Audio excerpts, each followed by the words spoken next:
오늘의 말씀 요한복음 5장 31절로 47절 우리 함께 한 목소리로 천천히 읽겠습니다. 내가 내 자신을 위하여 증언한다면 내 증언은 참되지 못하다. 나를 위하여 증언하는 주시는 분은 따로 있다. 나를 위하여 증언하시는 그 증언이 참되다는 것을 나는 안다. 너희가 요한에게 사람을 보냈을 때 그는 이 진리를 증언하였다. 내가 이 말을 하는 것은 내가 사람의 증언이 필요해서가 아니다. 이것은 다만 너희로 하여금 구원을 얻게 하려는 것이다. 타오르면서 빛을 내는 등불이었다. 너희는 잠시 동안 그의 빛 속에서 즐거워하여 했다. 그러나 나에게는 요한의 증언보다 더 큰 증언이 있다. 아버지께서 나에게 완성하라고 주신 일들, 곧 내가 지금 하고 있는 바로 그 일들이 아버지께서 나를 보내셨다는 것을 증언하여 준다. 또 나를 보내신 아버지께서 친히 나를 위하여 증언하여 주셨다. 너희는 그 음성을 들은 일도 없고 그 모습을 본 일도 없다. 또 그 말씀이 너희 속에 머물러 있지도 않다. 그것은 너희가 그분이 보내신 이를 믿지 않기 때문이다. 너희가 성경을 연구하는 것은 영원한 생명이 그 안에 있다고 생각하기 때문이다. 성경은 나에 대하여 증언하고 있다. 그런데 너희는 생명을 얻으려 나에게 오려고 하지 않는다. 나는 사람에게서 영광을 받지 않는다. 너희에게 하나님을 사랑하는 마음이 없는 것도 나는 알고 있다. 내가 내 아버지의 이름으로 왔는데 너희는 나를 영접하지 않는다. 그러나 다른 이가 자기 이름으로 오면 너희는 그를 영접할 것이다. 너희는 서로 영광을 주고받으면서 오직 한 분이신 하나님께서 주시는 영광은 구하지 않으니 어떻게 믿을 수 있겠느냐. 내가 너희를 아버지께 고발하리로 생각하지 말아라. 너희를 고발하는 이는 너희가 희망을 걸어온 모세이다. 너희가 모세를 믿었더라면 나를 믿었을 것이다. 모세가 나를 두고 썼기 때문이다. 그러나 너희가 모세의 글을 믿지 않으니 어떻게 내 말을 믿겠느냐. 아멘. 이는 하나님의 말씀입니다. 오늘은 알지만 모른다 라는 제목으로 말씀을 나눠보려고 합니다. 네. 최근에 결혼식을 좀 참석했었습니다. 두 건을 참석했고, 근데 아쉽게도 두 결혼식 때 식장에서 보지는 못하고 바깥에서 서 있거나 또 전에 갔던 데는 그냥 다른 홀에서 그냥 앉아서 보면서 이렇게 먹으면서 드리는 식이어서 이렇게 조금 봤는데 결혼식이 늘 어수선한 거는 늘 그런 것 같아요. 그냥 늘 어떤 결혼식이든 좀 어수선하고 뭔가 다 그런 건 아닌 느낌은 매번 들어요. 근데 사실 이렇게 보면 저도 이렇게 못 들어가니까 들어가야 조금 더 축하를 해주는 마음이 있는데 못 들어가고 자꾸 뭐라 그럴까요? 그냥 이렇게 좀 참석만 하게 되면 좀 이런 마음이 들죠. 그냥 밥 먹으러 갔다 오겠다. 아니면 오랜만에 지인들 만나러 인사 한번 하러 겸사겸사 이렇게 하거나 아니면 얘랑 나랑 엄청 친하진 않은데 또 회사 사람이기도 하고 아니면 또 이런저런 관계 때문에 가는 거라고 생각하게 되는 것 같아요. 저도 모르게 저도 사실 결혼식을 막 열심히 참석하는 타입도 아니고 저 나름의 막 기준들을 세웠어가지고 내가 인간관계를 정리는 아닌데 인간적으로 결혼 전날 카톡으로 결혼 소식을 알리는데 내가 안 가겠다.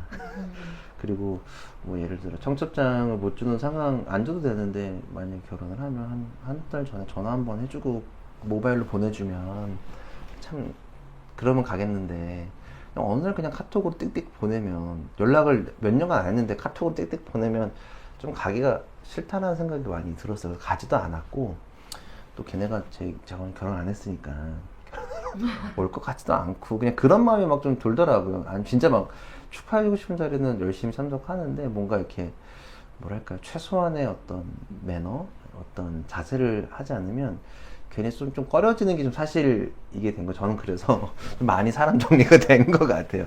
아마 제 결혼식 많이 안 올 것 같다는 생각이 들어요. 하여튼 각설하고 사실은 우리가 참석하는 이유 중에 제일 큰 거는 그 결혼의 증인이 되어주는 겁니다. 그러니까 남자와 여자의 결혼 상태, 이 사람들이 혼인을 했다.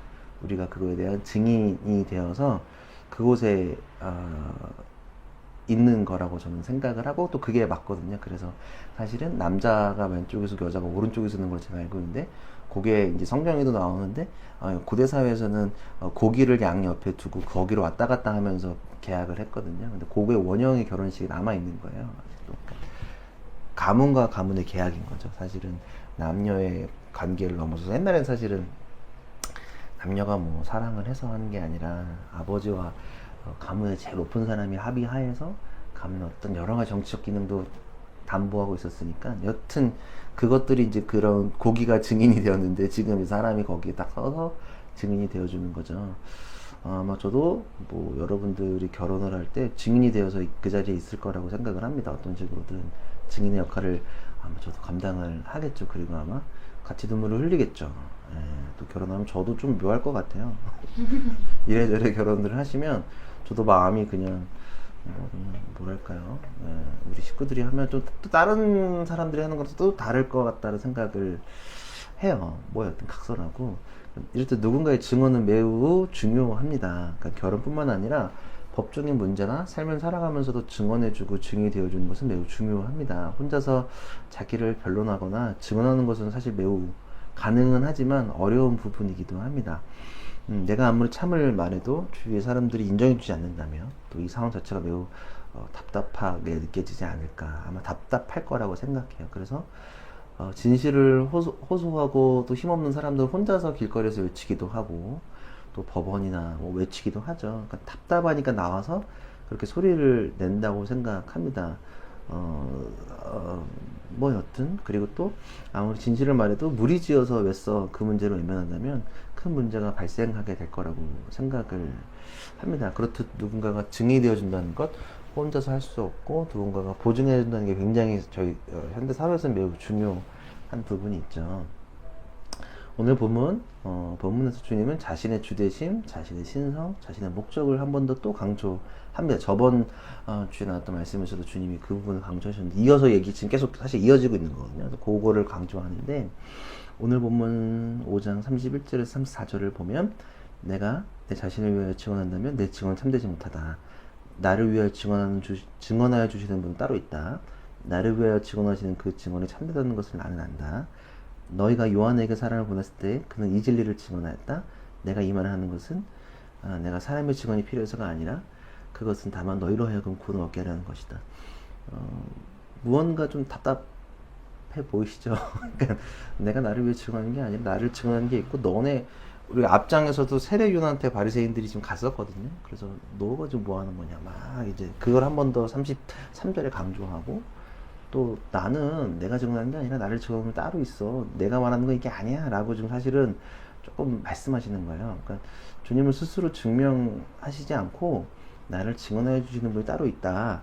그러니까 자신의 권위가 어디에 맞춰져 있다는 게 알죠. 사실은 저희가 법원을 가서도 이렇게 권위가 있는 사람이 증언해 주는 거, 사회적으로 공신력인 사람이 증언해 주는 거랑 동네에 있는 그냥 평범한 사람이 하는 거랑은 사실 큰 차이가 있죠. 33 요한에게 사람을 보내서 앞서 1장에서 사람들이 찾아갔던 장면을 기억하면 됩니다. 어떻게 나와 있냐면 요한복음 1장 32절에서 34절입니다. 한번 보셔도 좋을 것 같아요. 앞에 1장은 못 들었을 것 같아요. 1장 32절 34절 요한이 이제 세례를 주고 막 이제 할 때 너가 메시아냐라고 막 와서 했을 때 이 사람들이 또 왔었어요. 앞장에 뭐라 했냐면 32절 요한이 또 증언하여 말하였다. 나는 성령이 비둘기같이 하늘에서 내려와서 이분 위에 머무는 것을 보았습니다. 나도 이분을 몰랐습니다. 그러나 나를 보내어 물로 세례를 주게 하신 분이 나에게 말씀하시기를 성령이 어떤 사람을 내려와서 머무는 것을 보거든 그가 바로 성령으로 세례를 주시는 분임을 알아라 하셨습니다. 그런데 나는 그것을 보았습니다. 그래서 나는 이분이 하나님의 아들이라고 증언하였습니다. 네, 세례 요한이 지금 예수에 대해서 증언하고 있는 부분이 앞서 나와 있죠. 이 부분 한 번 더 말씀하시는 거예요. 세례 요한은 진리를 증언하였다고 얘기해요. 요한복음에서 나오는 이 진리는 뭐 이렇게 진리라는 성경에서 표현하는 게 길도자를 써서 주님의 길이라고도 우리가 이야기를 하지만 여기 요한복음에서의 진리는 예수님의 그 존재 자체를 이야기해요. 표징과 표적 계속 예수님에 대해서 얘기하는 거예요. 요한복음은 그냥 온리 예수야. 다른 것보다도 예수의 존재와 그거에 대해서 계속 얘기를 하는데 하나님의 아들인 그 예수님을 이야기하는 거예요. 다시 말씀하십니다. 그러니까 요 부분에 대해서 내가 이 말을 하는 것은 내가 사람의 증언이 필요해서가 아니라 그것은 다만 너희로 하여금 구원을 얻게 하려는 것이다. 그러니까 요한이 하는 거나 다 내가 증언하는 거나 뭐나 다 그게 아니라 너네 구원받게 하려고 하는 거야. 이 말 하는 건 다 그런 이유가 있는 거야 라고 말하는 거예요. 그러니까 요한은 다시 한 번 더 말하지만 요한은 꽃이고 주님은 열매이시고 또 요한은 주님의 길을 예비하는 사람이고 주님의 신들매를 묻지도 못하는 정말로 그 먼저 계신 그 주님을 전혀 자기는 감당할 수 없는 자기는 그런 사람이 아니다. 준비하는 사람이다라고 얘기하는 거죠. 그래서 또 요한에 대해서 또 얘기하세요. 그러니까 자꾸 사람들이 요한이랑 예수님이랑 이게 자꾸 또 헷갈려하고 그거에 또 공격을 하니까 35절 5장 요한복음 5장 다시 본문으로 돌아와서 5장 35, 36절 요한은 타오르면서 빛을 내는 등불이었다. 너희는 잠시 동안 그의 빛 속에서 즐거워하려 하였다. 그러나 나에게는 요한의 증언보다 더 큰 증언이 있다. 아버지께서 나에게 완성하라고 주신 일들 곧 내가 지금 하고 있는 바로 그 일들이 아버지께서 나를 보내셨다는 것을 증언하여 준다. 요한은 빛을 내는 등불이라는 거예요. 무언가가 에너지원을 받아서 내는 등불이지만 주님은 빛 그 자체이시다. 그러니까 자신을 켜서 비추는 등불이 요한이고 그것이 나를 비추어서 이 빛은 무언가를 받아서 비추는 거잖아요. 똑같이 예수님은 나는 그냥 참빛 그 자체이고 요한은 비추어서 하는 존재이다 라는 것을 말씀하시는 겁니다. 사람은 지금 하고 있는 태도와 자세 그 일들을 통해서 그의 가치관을 확인할 수 있습니다. 사람을 대하는 태도, 생각, 방향성 그래서 그 사람들에게 미래를 그려볼 수 있다고 생각을 해요. 그래서 저는 사실 손금이나 관상을 믿는다고 할 수는 없지만 사실은 손금과 관상은 미래를 보는 길이 아니라 그냥 살아온 흔적 같아요. 좀 열심히 몸을 써서 한 사람들은 손이 나만 할 리가 없다고 생각하고 그냥 이렇게 저도 이렇게 여기 중지 오른손에 두꺼운데 여기 하도 펜 잡아서 생기는 것들이 있거든요. 근데 여기는 또 깨끗하거든요. 왜냐면 그렇게 노동을 많이 한 손이 아니고 또 저도 그 청소 좀 해봤을 때 굳은 살 백이더라고요. 조금 봉 잡고 막 하니까.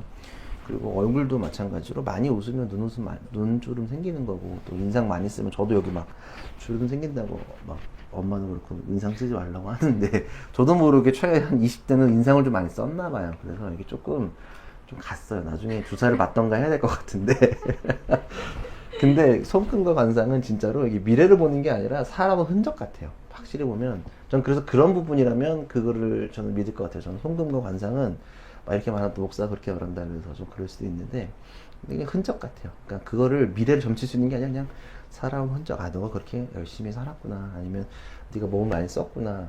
요즘 또 몸 많이 안 쓰는 직업도 있으니까 머리를 쓰는 사람들은 얼굴에서 막 그 스트레스가 아마 얼굴에도 드러나기도 하고 하는 것처럼 하여튼 그런 걸 통해서 사람을 좀 점쳐볼 수도 있고 또 한 번 더 말하지만 지금 하고 있는 태도, 자세, 언어 또 품격이나 이런 거를 비추어서 그 사람의 어떤 과거를 할 수 있죠. 사실은 정말 거칠게 사는 사람들은 언어가 거칠죠. 좋은 말 하는 사람 많이 못 봤고 또 정말로 어제도 이렇게 막 이렇게 공사하시는 분들 저녁에 식사를 하는데 이제 가족들이 놀러와서 식사를 하는데 옆에서 공사하시는 분들의 언어는 거칠어요. 아무런 근데 그게 싫다는 게 아니라 어쩔 수 없이 그게 그의 흔적들이니까 거칠게 왔음을 우리가 비추어 알 수 있습니다. 이렇듯 주님이 성육신 이 땅 가운데 하셔서 이 땅에 오셔서 하신 일들을 그가 무엇을 위해 왔는지 우리는 확인할 수 있습니다. 하셨던 일들을 좀 기억해 보면 병을 치유하셨고 아픈 자를 살리시기도 하고 물을 포도주로 바꾸기도 하시고 물새를 통해서 죄사함을 허락하시고 사람을 먹이시는 일들까지를 합니다. 그리고 또 새로운 나라를 보여주기도 하는 거죠. 그러니까 주님이 이 하시는 일들을 보면 우리가 어떤 생각을 갖고 무엇을 하시기 위해 이 땅 가운데 오셨다는 것을 우리는 알 수 있는 거죠. 지금 이 본문을 듣는 사람들은 유대인인데 유대인임을 다시 한번 상기하고 다시 37절, 38절 이렇게 보면 40절까지 한번 읽으면 좋을 것 같아요. 30절, 40절 제가 읽겠습니다. 한번 보세요. 또 나를 보내신 아버지께서 친히 나를 위하여 증언하여 주셨다. 또 증언하는 거 말하죠. 너희는 그 음성을 들은 일도 없고 그 모습을 본 일도 없다. 유대인들은 하나님의 얼굴을 대면하면 죽는다고 생각했고, 음성을 직접 들은 일도 없고, 말씀을 통해서 보죠. 또 그 말씀이 너희 속에 머물러 있지도 않다. 그것은 너희가 그분이 보내신 일을 믿지 않기 때문이다. 너희가 성경을 연구하는 것은 영원한 생명이 그 안에 있다고 생각하기 때문이다. 성경은 나에 대하여 증언하고 있다. 그런데 너희는 생명을 얻으려 나에게 오려고 하지 않는다. 저번 주 말씀을 다시 떠올려 보면 안식일의 참 의미에 대해서 이야기했었죠. 안식일이 무엇을 위해 존재하는가? 율법이 안식일보다 앞설 수 없다. 그쵸? 안식일의 그 이유, 안식일이 존재하는 그 이유에 대해서 생각을 했었죠. 지금 이 부분도 성경을 연구하고 있는, 성경을 읽고 있는 이유가 무엇인가에 대한 질문인 거죠. 유대인들은 타낙이라고 뭐라고 하냐면 구약 성경을 히브리인들은 이제 타낙이라고 하기도 하고, 중립적인 용어로 우리는 이제 히브리 성경이라고 해요. 그러니까 유대인들은 지금 저희가 지금 본문을 읽고 있는 신약을 인정하지도 않고 예수님의 존재를 인정하지 않기 때문에 뭐 이렇게 중요하게 생각하지 않는데, 요 앞에 있는 우리가 말하는 구약 성경, 그 유대인들이 말하는 그 히브리 성경은 뭐 아브라함 종교라 그래서 이슬람, 유대교, 기독교인들이 공유하고 있는 본문이기도 해요. 그래서 이 사람들은 요거를 늘 읽고 외우고 해요. 앞에 특히 토라라는 부분은 우리는 모세 오경이라고 부르기도 하고, 우리는 모세 오경이라고 부르는데 유대인들은 토라라고 부르는데, 그거를 이제 외우고 늘 외우고 묵상하고 붙들고 막 달달달 외우는 정도에 아주 집착을 강하게 하는 사람들이죠. 일단 기독교도 사실 유대교에 비하면 성경을 많이 본다고 하긴 하는데, 걔네들에 비하면 진짜 안 보는 거예요. 외우니까 걔네들은 같지 않나. 이렇게 조금 신앙에 비하면 읽는 것과 연구하는 것이 앞장서는 신앙은 없는 것 같아요. 읽으라 말을 많이 하지만 교회에서 많이 읽지 않는 게 슬픈 현실이긴 하지만, 여기서 포인트는 성경을 안다고 하는 분들은 자신의 성경적 지식이나 프레임을 타인에게 쉽게 정죄하거나 하나님의 본뜻을 알지 못하는 경험을 하기도 해요. 그러니까 성경을 조금 안다고 막 떠드는 분들을 우리는 알아요. 요즘에도 함부로 말하는 분들이 되게 많아. 성경을 내가 다 알고 있다. 사실은 다 알까? 라고 해봤을 때 말 못할 것 같아요. 그리고 아니면 어설프게 성경 아는 사람들이 그 본문 하나 갖고 막 난리치는 사람들도, 성경이 66권이고 엄청난 장수를 갖고 있는데 요거 중에 몇 단어만 갖고 아주 사람을 만들어 버리고 막 다 읽힌 것처럼 얘기하고 있는 걸 우리가 많이 보기도 해요. 그러니까 잘 안다고 떠드는 사람들은 보통 겸손하지도 못하고 실수를 저질러요. 이러한 집착들은 이단을 양성하기도 해요. 저 사람이 신령하게 뭘 봤대, 짝풀이를 한다는 둥, 뭐 비유를 푼다는 둥, 등등등등, 이게 이단으로 양성되기도 하죠. 그러니까 성경에 왜 읽어야 되는지를 모르고 그냥 여기에 대한 집착이 있는 거죠. 그러니까 성경의 궁극적인 방향은 예수 그리스도에게 맞춰져 있는 걸 오늘 본문에도 얘기하는 거예요. 구약 성서는 예수의 오심을 기다리고 있고, 신약은 예수의 오신 사건 그 이후의 일들이 기록되어져 있는 것이에요. 성경은 예수 그리스도를 중심으로 기록되어져 있고 예수 그리스도를 이야기하고 있죠. 그 본문이 오늘 39절, 너희가 성경을 연구하는 것은 영원한 생명이 그 안에 있다고 생각하기 때문이다. 영원한 생명이 여기 안에 있죠. 성경은 나에 대해서 증언하고 있다. 예수에 대해서 증언하고 있다. 그래서 너희는 생명을 얻으러 나에게 오지 않는다 라고 이야기하는 거죠. 성경을 통해서 영생을 얻는 건 아니에요. 성경을 많이 읽는다고 해서 영생을 얻는 건 아니에요. 포인트는 뭐냐면 성경을 통해 예수를 만나서 얻는 게 영생이에요. 그러니까 성경만 많이 읽으면 그냥 이건 연구, 정말 학문적 가치가 있는 고대 사본이나, 야, 여기서 종교가 이렇게 많이 나왔어? 학문적인 것들이죠. 그러니까 성경을, 아니면 하나님의 하루에 3장 읽으면 구원에 조금 더 가까워지고, 아니면 하루에 많이 읽으면 10장, 30장씩 읽으면 하나님께서 큰 복을 내려주시고, 물론 그럴 수도 있겠지만 그게 전부가 아니라는 거죠. 이거를 통해 영생을 얻는 게 아니라 이것을 통해 예수를 만나야지만 영생을 얻게 되는 것이죠. 그쵸? 그러니까 성경을 읽는 것 때문에 앞에 예수가 있는데 예수를 못 본다? 이러면 큰 문제가 발생하는 거죠. 그래서 예수께서 너희는 생명을 얻으려 나에게 오려고 하지 않는다. 이 읽는 이유의 본질이 난데 나를 보지 않는다라고 이야기하는 거죠.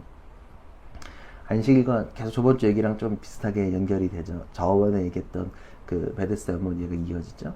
나는 사람 향해서 영광을 받지 않는다. 42절 너희에게 하나님을 사랑하는 마음이 없는 것도 나는 알고 있다. 내가 아버지의 이름으로 왔는데 너희는 나를 영접하지 않는다. 그러나 다른 이가 자기의 이름으로 오면 너희는 그를 영접할 것이다. 너희는 서로 영광을 주고받으면서 오직 한 분이신 하나님께서 주신 영광을 구하지 않으니 어떻게 믿을 수 있겠느냐. 사극을 보면 엄영이요라는 말이 있죠. 막 엄영이요 하면 사람들의 행동을 멈춰 그 이야기를 집중하고 듣게 되죠. 왜냐하면 엄영에 따라 행동과 목숨이 좌지우지 되기 때문입니다. 아버지의 이름으로 왔다는 것은 명령을 받들어 왔다는 것이죠. 예수님께서 아버지의 이름으로 온 거죠. 엄명을 받고 오신 거와 동일한 거죠. 하나님의 명령을 받고 왔는데 잘 사람들이 또 듣지도 않아요. 그러니까 당시 사람들이 예수님이 지적하시는 건 뭐냐 하면 하나님을 사랑하는 게 아니라 단순히 종교 행위만 하고 있는 것을 지적하시는 거고 아버지의 이름으로 다른 일을 하고 있음을 이야기하는 거예요.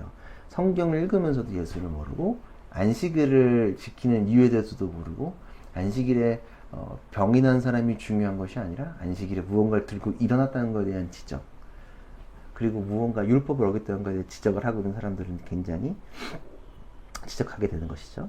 45절에 보면 내가 너희를 아버지께 고발하리라고 생각하지 말아라. 저번에 심판자 예수 그쵸? 고발 안 할 거야. 근데 너희를 고발하는 이가 너희가 희망을 걸어온 모세이다. 너희가 모세를 믿었더라면 나를 믿었을 것이다. 모세가 나를 두고 썼기 때문이다. 그러나 너희가 모세의 글을 믿지 않으면 어떻게 내 말을 믿겠느냐.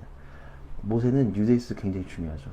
아까도 말씀드렸다시피 타낙에서 그 토라라고 부르는 부분에서도 우리 개신교는 모세오경, 창세기, 출애굽기, 레위기, 민수기, 신명기 모세가 기록했다고 한단 말이에요. 그러니까 이 중요한 모세오경을 쓰는 그 모세 그리고 유대인들을 이집트에서 가나안으로 이끌어온 많은 기적을 이끌고 왔던 그 모세가 너네가 따르고 있는데 그 모세오경 네가 그렇게 연구하고 있는 그 모세오경의 방향성이 나다. 내가 나를 두고 쓴 것이다라고 다시 한 번 더 강조하는 것이죠. 왜 그러면 사람들이 자꾸 이렇게 성경이나 예수님에 대해서 이렇게 곡해하고 해석 왜 이렇게 좀 꽈서 볼까? 약간 제대로 보지 않고 유리한 것만 할까라고 보면 성경과 믿음 그리고 신앙은 알면 알수록 믿으면 믿을수록 우리의 마음을 불편하게 만들어요. 우리의 어두운 부분을 자꾸 빛으로 비춰서 그리고 우리가 애써 외면했던 부분들을 끄집어내기 때문이에요. 그래서 요게 싫어서 우리가 성경을 우리의 입맛으로 취사 선택해서 보는 경우가 많이 있는 거죠. 그러니까 좋다고 생각되는 구절만 보는 것이죠. 근데 그건 건강한 성경을 보는 게 아니에요. 왜냐면 저는 새해에 성경 뽑는 것도 조금 그렇게 막 선호하지는 않아요. 물론 이번에 저희가 뭐 해보지는 못했지만 근데 안 할 것 같아요. 다른 방법을 찾을 것 같아요. 왜냐면 그 성경 구절은 성경의 좋은 부분만 빼서 넣어놨어요. 마치 포춘 쿠키 하는 것처럼. 근데 거기에 만약에 나쁜 것도 넣었다면 내가 그때 100% 뽑을 것 같아. 고난이 있을 건데 나쁜 말보다 다 좋은 말, 물론 좋은 말 만든 건 좋긴 한데 나 그냥 사람 보기 좋으라고 했던 그 말들만 짬뽕을 확 넣어놓고 그럼 왜 뽑는지를 모르겠어요. 그냥 요 한 부분이 내 인생을 좌지우지하는 게 아니라 이 자체 안에 있는 그 메시지를 받아들여야 되는 건데 여기 좋은 말만 해서 하는 거는 사실은 자꾸 편협하게 보는 거예요. 그러니까 자꾸 웹서 외면하는 거예요. 사실은 성경에 좋은 말만 있지는 않거든요. 아주 뭐 난리예요. 성경은 복합적으로 있기 때문에 그렇게 볼 수 없거든요. 사람은 자꾸 자기가 좋아하는 것만 보게 되니까 확증 편향이라고도 하기도 하고 취사 선택이라고 하기도 하는데 지속적으로 사람은 편집을 삶 속에서 하잖아요. 자꾸 자기 유리한 것만 보려고 하고 또 아니면 나쁜 거는 완전 극대화해서 생각하기도 하고 본질을 넘어서는 것들을 좀 다 멈춰야 되고 조금 다시 한번 재고해 봐야 된다고 생각을 합니다. 주님께서 오늘 말씀하시는 것도 뭐냐면 신앙을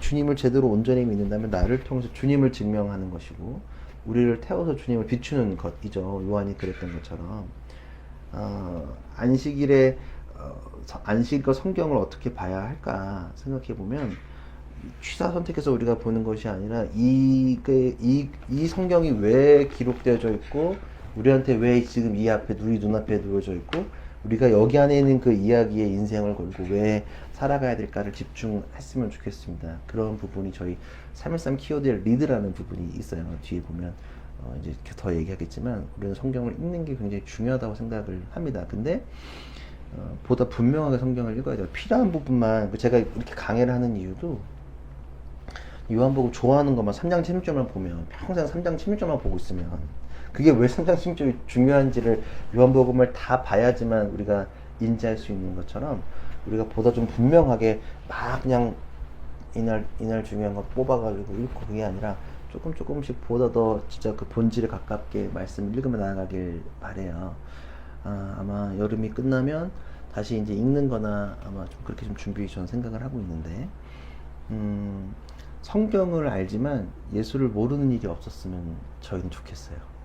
성경을 많이 알지만 예수를 모르는 일, 눈앞에 예수가 있는데도 너네가 그렇게 연구하겠던 그 자체, 너네가 그렇게 찾아 헤맸던 사람이 눈앞에 있어도 모르는 사람이 되지 않으면 성경을 알지만 예수를 모르는 상황이 오늘 유대인들한테 있는 거고, 다시 우리한테 질문을 하면 교회는 잘 알지만 예수를 모르는 일이 없기를 함께 기도했으면 좋겠습니다. 저도 교회 얘기를 하도 얘기를 많이 하다 보면 저한테 다 교회 얘기하려고 오잖아요. 신학생들이나 뭐 목사들, 그리고 또 청년들도 불만을 갖고 여기 와서 얘기하는 분들도 있고 막 이래서 상담을 하면 가끔은 이제 힘이 빠질 때가 있어요. 다 대화를 하고 나면 교회 얘기를 많이 했는데 뭔가가 허무해. 예수 얘기는 없고 교회 얘기만 하다가 가는 거예요. 교회는 우리가 잘 알지만 예수를 모르면 안 되거든요. 저는 중요한 거는 모든 게 예수로 귀결된다는 그 사실을 기억했으면 좋겠어요. 그러니까 알지만 모르는 일이 없기를. 우리 삶 가운데 313 교회는 다니는데 예수를 모른다. 313에 조성민 목사가 있고 우리 식구들이 있다는 건 알고 있고 여기 풍덕청돈에서 사무실이 있다는 건 아는데 예수를 모른다? 그러면 우리 진짜 신앙생활 우리는 완전히 잘못한 거야. 교회는 알고 있지만 교회가 뭐가 어떻고 저쩌고 교회 문제점 비판할 것들을 알고 있지만 모른다? 그거는 다시는 하면 안 된다.